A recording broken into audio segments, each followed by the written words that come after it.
Hi உறவுகளே, எல்லோரும் எப்படி இருக்கீங்க? நல்லா இருக்கீங்களா? இன்றைக்கி என்ன சொல்ல போகிறேன்னா, நம்மளை ஒருத்தரை அவாய்ட் பண்ணுறாங்க. எதனாலன்னா, அது யாராக கூட இருக்கலாம்.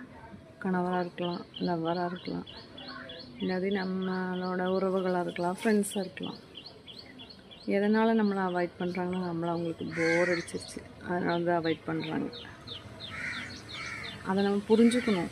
நம்ம அவங்களுக்கு போர் அடிச்சிட்டோம், அதனால நம்மளை அவாய்ட் பண்ணுறாங்கன்னு நம்ம புரிஞ்சுக்கணும். அது இல்லாமல் நம்ம சும்மா மறுபடியும் அவங்க பின்னாடியே போயிட்டு இருந்தோம்னா வழி தான் கிடைக்கும் நிறைய. அதை நம்ம புரிஞ்சு ஏற்று நடந்துக்கணும். சில பேருக்கு புரிஞ்சுக்குவாங்க, சில பேர் புரிய மாட்டாங்க. மறுபடியும் வரும்போது அவங்க என்ன பண்ணாலும் மறுபடியும் அவங்க பேக்கிலே போவாங்க. அதனால் அவங்களுக்கு ரொம்ப வழி தான் கிடைக்கும். என்ன சொன்னது கரெக்ட் தானே?